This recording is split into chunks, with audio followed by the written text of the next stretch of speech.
পরকীয়া শুনতে ভালো লাগছে না, তাই না? আপনি যে আমার জামাইয়ের সাথে ফষ্টি নষ্টি করতেছেন, আপনার যে কিছু বলতেছি না, এই ওয়ার্ডটা শুনতে ভালো লাগতেছে এখন আপনার? আর একটা যদি বাজে কথা আমার নামে বলো তাহলে দারোয়ান ডেকে আমি ঘাড় ধাক্কা দিয়ে তোমার এই অফিস থেকে বের করে দিই, সাথে তোমার হাজবেন্ডের চাকরিও নষ্ট করে দেব। আই ডোন্ট কেয়ার আপনি কি করবেন। ম্যাম, আপনি কিছু মনে করবেন না, আমার বউয়ের একটু মেন্টাল প্রবলেম আছে, তো আজকে আপনার অফিস ওকে পাবনা মেন্টাল হসপিটালে অ্যাডমিট করে দিয়ে আসবো। তাহলে দাঁড়িয়ে আছেন কেন? তাড়াতাড়ি নিয়ে যান আপনার ওয়াইফকে পাবনা হসপিটাল নিয়ে ভর্তি করে। Yes ma'am.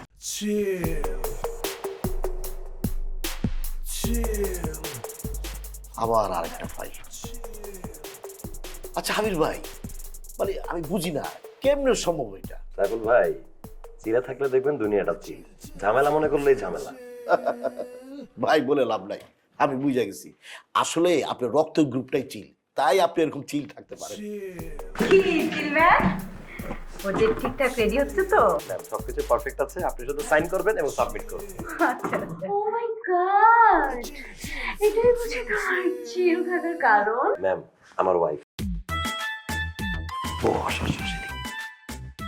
তুমি আমার অফিসে কেন আসছো? আমারও তো সেই একই কথা, আমি তোমার অফিসে কেন আসবো? অবশ্য না আসলে তো তোমার এই লীলা কীর্তি আমি দেখতেই পারতাম না। এটাই বুঝি তোমার চিল থাকার কারণ? আবির সাহেব, আপনার ওয়াইফ কি বলছে? এনুকি মিনুকি সিনুকি টুনুকি, তামিল তেলুগু তো বলছি না, একদম সোজা বাংলা ভাষায় কথা বলছি। বুঝতে কি খুব সমস্যা হচ্ছে? Are you sick? You sick? I'm not sick. আমার হাজবেন্ডের সাথে যখন পরকীয়া করতেছেন তখন মনে ছিল না যে তার একটা সুন্দরী ওয়াইফ আছে? আমি পরকীয়া করছি মানে? ও তুমি আবল তাবল কি বলতেছো এইসব? আবল তাবল বলতেছি না, আমি যা বলতেছি একদম ঠিকই বলতেছি। এই নোংরা মেয়ে, আমি পরকীয়া করছি মানে?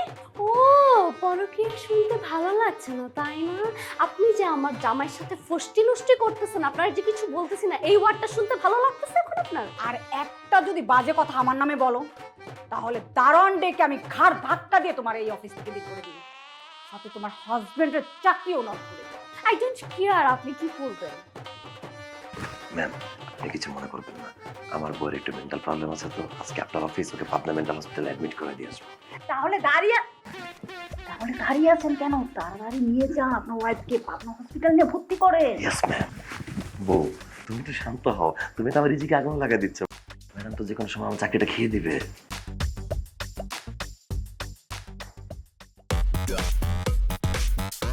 আবির ভাই, আপনি গিয়ে ভাবির ম্যানেজ করেন, আমি ম্যাডামের বুঝে বলতেছি আপনার বউ আসলে অসুস্থ। আমার বউ অসুস্থ? ও হ্যাঁ, অসুস্থ। Thank you. আপনি একটু ম্যাডামকে বুঝাই বলে, উনি যেন মাইন্ড না করে। সানিয়া, সানু, সানিয়া, শোনো না। চিল চিল, এই বউ নিয়ে চিল থাকে কিভাবে? সবাই কাজ করে।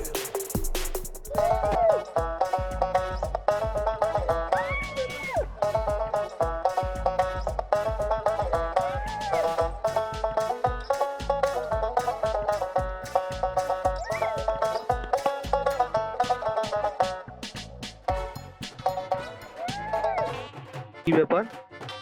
লোকটারে তো মনে হইতেছে সুবিধার না, আপারে মনে হইতেছে কিডন্যাপ করে নিয়ে যাইতেছে।